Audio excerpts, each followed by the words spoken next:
How's it going, everyone? Dylan here from All You Can Board, and I'm here with Carlo as well. Hey. And today is the very first episode of All You Can Back, which is our spin on the crowdfunding preview video. And we're going to be looking at 6 games today. And the way that these segments are going to work is that every game is going to get 3 minutes, and it's going to be a hard 3 minutes. We're going to put a timer up on the screen and everything. And each of us is going to cover 3 of those games, and we're going to alternate back and forth. And we're going to give you a full rundown on everything that we think is important to go over, everything you should be considering when deciding whether or not you're going to back it yourself. We'll tell you the things that we're concerned about, the things that we are excited about, and whether or not we're backing it ourselves. So there's 6 games to go through today. They're all very, very exciting, and we're going to be starting with Carlo taking a look at Bandada. All right, so first up, I'm going to be talking about Bandada. I don't know if I pronounced that correctly, but this is a dice manipulation and card drafting game for either 1 or 2 players. So we're going to scroll through here. You can see it's a pretty small campaign. They're only asking for about $5,000 here Canadian. It's already been funded. So basically you're going to have, the theme of the game is basically you're trying to photograph birds and you're trying to attract them with different types of food that you think they especially want. So there's 3 different colors of dice in this game, these black, yellow, and blue ones. And the idea is you're going to have cards in front of you. I think there's going to be 3 in front of you that have these birds on them. You're going to be drafting one of the 3 cards. The cards have each card will have an action as well as like a scoring condition on it. So the action will mean that when you take that card, you can trigger something that allows you to manipulate the dice that you've rolled. But then there's also going to be a scoring condition that'll say, for example, at the end of the game, you get this many points for this many number of dice of a certain color or whatnot. So you're basically, you have the 3 birds in front of you, you roll this big pool of dice, and then you're drafting, I might get the order wrong here, but you're drafting the bird and then using the action of the card to manipulate the dice to meet the scoring condition of the card you drafted, as well as other cards that you've drafted previously. So when you're going back and forth too, I believe you're using the same pool of dice as your opponent, so you're trying to, you got to keep in mind basically what you're going to be leaving for your opponent in terms of dice as well as the cards.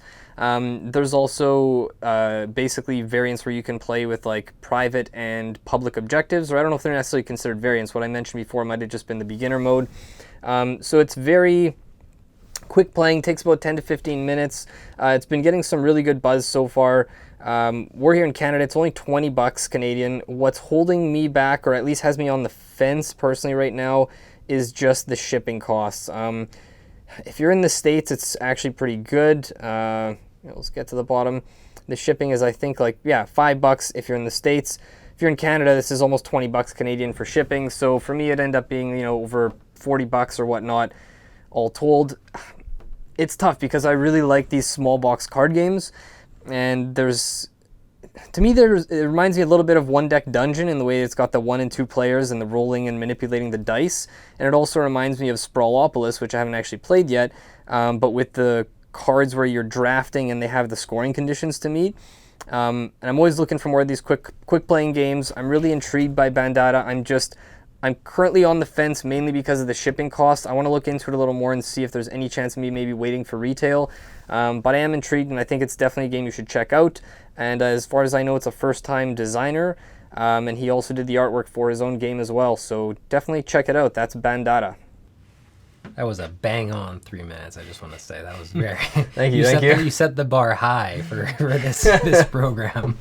Okay, so I'm looking at Terraforming Mars Ares Expedition, which is a card game version of the Terraforming Mars board game, which is one of the most popular games according to Board Game Geek. So this is a slimmed down, quicker version of Terraforming Mars. And like I said, it's a card game, which is very funny because the original has a ton of cards in it already, but this one basically takes a lot of the mechanics outside of the cards themselves and puts them all into a format that you might be familiar with if you've played Race for the Galaxy. So the framework here is that you have different phases, 1 to 5, and you're going to choose on your turn which of these phases you specifically want to do, and you're going to get a bonus if you choose those phases, but every player in the game is also going to do that phase if you choose it. So this is very familiar for people who have played Race for the Galaxy, as well as that's not the only game to use it, but the way they've implemented it, it's very reminiscent of Race for the Galaxy. But all the mechanics themselves are very much from Terraforming Mars. So depending which phase you're choosing to play on your turn, you're going to be playing different colored cards that you'll recognize from Terraforming Mars. They've just been redesigned to obviously fit into this framework. You're also going to be picking one of the actions to specifically use your tableau actions, which normally you would just use as an action in Terraforming Mars. That's now tied to one of the phases. Same with production being tied to phase 4, and same with research being tied to phase 5. So they've taken all of the Terraforming Mars mechanics and crunched them down into a card game where it's basically separated by phases. So the way I like to describe this game is that out of all the Kickstarters I'm looking at today, it's, I would say, the least interesting to me in terms of because it's a slimmed down version of a game I already own and play a lot of. And especially if you've played Race for the Galaxy, a lot of this is going to seem familiar with the new coat of paint. But it's also the game I'm most sure I'm going to actually enjoy out of everything I'm looking at today. So regardless of how, what the pizzazz level is of this when you're first looking at it, it's going to be what I think is a very fun game for anyone who's played Terraforming Mars or has played Race for the Galaxy. The question that I can't answer, but I think people who there's going to be other people who can answer, is if you have played Race for the Galaxy and if you've played Terraforming Mars, especially if you own both and play them regularly, where does this fit into your collection? That's the question that I think you're going to have to kind of answer for yourself. For me, I don't own Race for the Galaxy, so a slimmed down version of Terraforming Mars is really exciting to me because it's a game that can take very long, and this format of playing it is really exciting to me. One thing to keep in mind is that it's actually not that pricey of a game. It's only $39 US, $50 Canadian. But again, the shipping, which is going to come into play every time we talk about Kickstarters, is where you're going to see a lot of your costs. So it's $19 shipping Canadian, which is pretty much almost half the game price right there. So keep that in mind when you're deciding whether to back it. Again, it's really going to come down to your preference about Race for the Galaxy and whether or not you play that a lot, Terraforming Mars, whether you play that a lot, and whether you're looking for an experience that kind of blends those two experiences together. Me personally, I'm really excited for it, but you're going to have to decide it for yourself how valuable it is for you, and that is Terraforming Mars Ares Expedition. All right, next up we are taking a look at Block and Key. This is from Inside Up Games. This one caught my eye first off. I mean, it's just a visually really stunning game, and it's got these obviously deluxe clay blocks, which are really eye-catching. It's referred to kind of here as a puzzling game of observation and perspective for 1 to 4 adventurers. So there is a solo mode, just like the last couple games we talked about. Basically, this game kind of has elements that remind me of 2 different games. One being Cat Lady with the drafting, which I'll get into in a second, and the other being Holy Festival of Colors, which is a new one from Floodgate. I don't want to really compare the games too much because they don't really play the same way, but when you look at this kind of 2-tiered tower with pieces on the bottom and top where you're grabbing stuff from the bottom, and it definitely looks more like Holy than any other game I've seen. But the basic idea here is there's a 3x3 grid of tiles on the bottom level, and then there's the playing area where you're actually placing blocks in a shared area with your opponent or opponents on the top level. The idea is on your turn you're drafting either a row or column of 3 of these pieces. They're kind of like polyomino blocks on the bottom. So you're grabbing 3 in a row or column off of there to take into your supply. I think you can hold a max of 7 in your supply. If you're not taking blocks, then instead on your turn you're placing one from your supply somewhere on that top shared area. Each player has these secret goal cards that are basically their keys that they're trying to unlock to escape. So each player has their secret objectives that they're trying to meet in terms of how they want certain blocks laid out on that top level. But there's certain placement rules, like if you're placing a block, let's say diagonally to another block, I don't believe there's any restriction. But if you're placing it with the faces touching, then the block that you're adding has to have a block that is higher than the other blocks. There's all these different restrictions based on where you're placing the block, and you're trying to meet these goals. So depending which blocks you're taking, as well as which ones you're putting on that top level and where you're putting them, you're trying to meet your own goals while not trying to feed into your opponent's plans. So it looks really interesting. It's got kind of that spatial element. If you're into these kind of puzzly games, plus it's only 20 to 40 minutes or so, it looks pretty accessible. Even just the component quality, again, these clay blocks with this dual structure, the table presence is pretty awesome. Also, these guys, Connor McGoey and the company here, they're in Thunder Bay, just a few hours away from us, which is kind of a nice bonus that makes me maybe a little more tempted to support a Canadian company. The price point's good too, 54 bucks Canadian. The only thing is, again, shipping around 20 bucks. I'm going to look into this a bit more.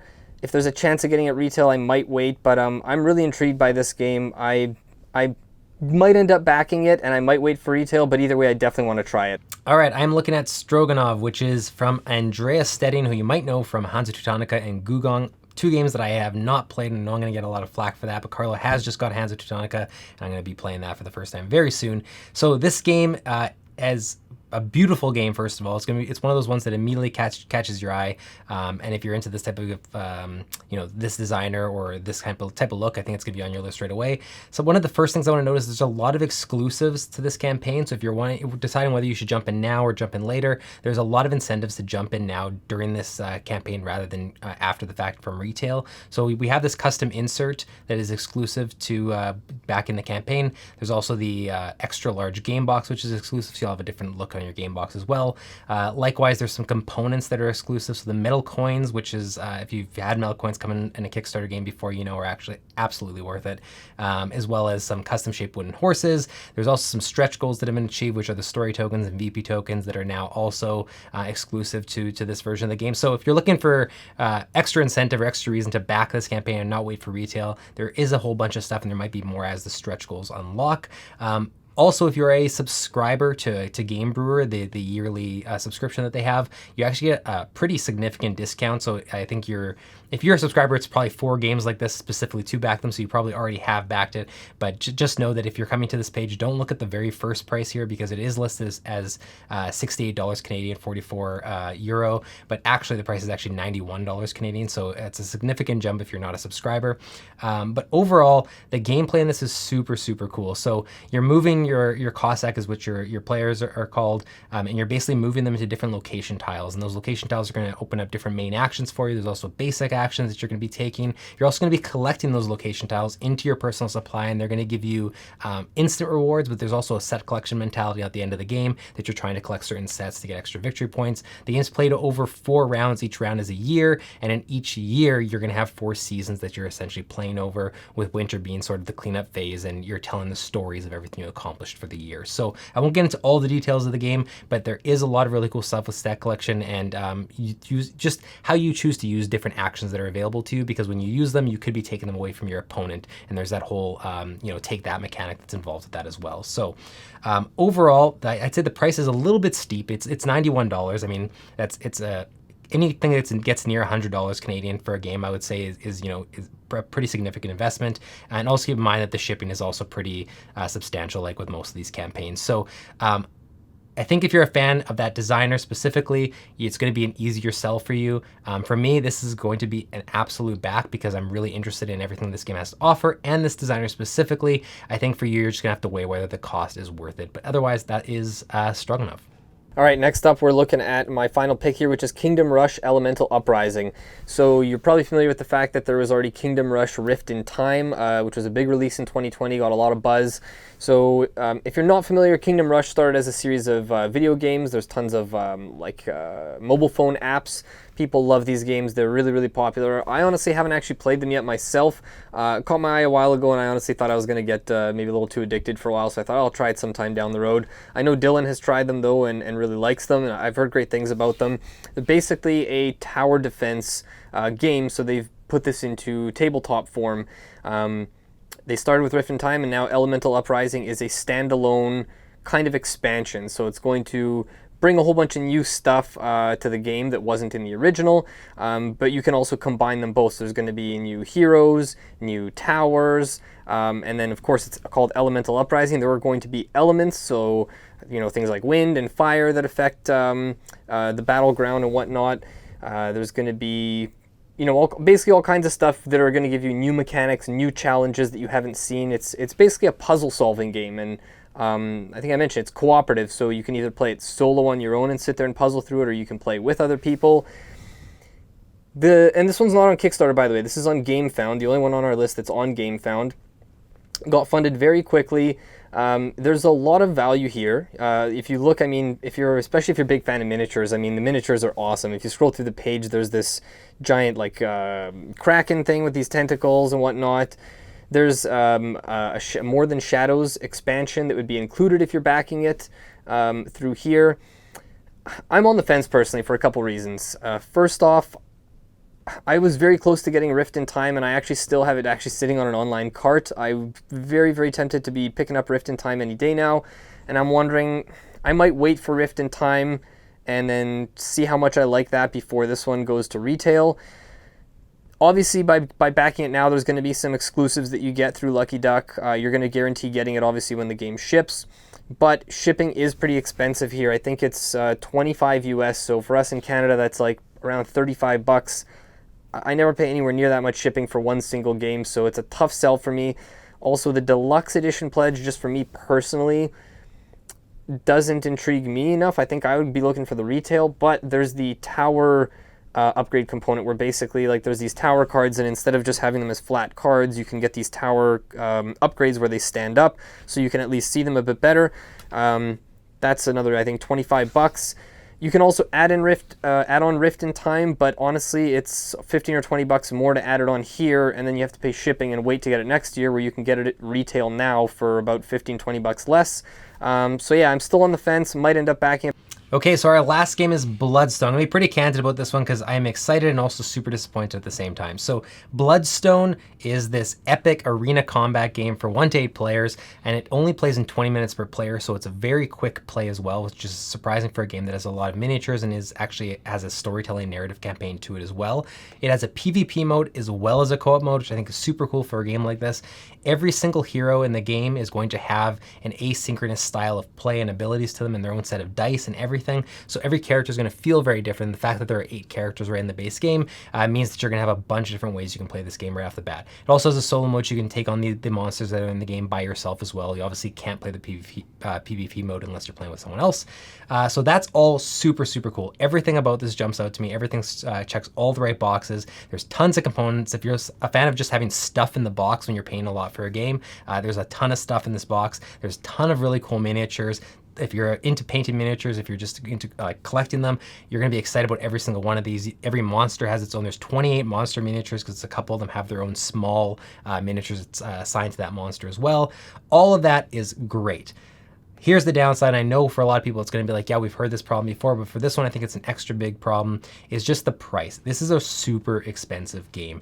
And the other problem is that this is not coming to retail. This is a Kickstarter exclusive. So if you want this game, this is your one and only chance to get it. Otherwise, you're going to be having to go to the secondary market to try to find one. So you're going to be paying at least, a Canadian, you're going to be paying at least 160 bucks before we even get into the shipping costs. US, it's going to be 125. So obviously US, I mean, 125, there are even more expensive games than that. But again, you have to factor in that for shipping, you're paying at least $20 US and at least over $60 Canadian to ship this to you. So that is pretty much the barrier to entry here. Everything about the game seems super cool. The way that all the asynchronous abilities on the dice work, where you're adding dice into your opponent's pool of dice and that's affecting what they're doing, as well as gathering new dice for yourself. There's a narrative campaign that you can play where you're actually upgrading your characters as you go. And I think you can actually upgrade your characters even through the PvP mode as well, so that next time you play, your characters have new abilities and they're stronger. It all sounds very, very good. It's all going to come down to whether or not you're willing to pay that much for this game. And you have to decide within this campaign, because otherwise it's not going to be available. So for me, I would love to back this game. I really, really would, but I also just am not willing to pay that much for it. It might be something that me and Carlo back as a joint AYCB venture, but outside of that, it's hard for me to recommend it unless you are very, very into this. The only last thing I'll say is that there is an expansion for one of the pledge levels. The expansion adds a single hero and a couple of things. I wouldn't say it's essential, but if you're looking to have everything, that is one pledge you should look at as well. That is Bloodstone. Very excited about it, but also just way too hesitant because of the price. All right, so those are the 6 games we have for the first episode of All You Can Back. So just to do a quick recap of the 3 I brought up, Bandada, I'm still on the fence about backing just based on shipping and such. Block and Key, still also on the fence, but leaning towards probably backing. And Kingdom Rush Elemental Uprising, probably going to wait it out on that one, but we'll see. Maybe Dylan and I might end up splitting a copy for AYCB or something. Anything you want to add about those 3 games? Yeah, I'll just add on Kingdom Rush. So that one is probably going to be, I'm going to be backing in one fashion or another, whether it's just for me or whether it's a joint thing for AYCB.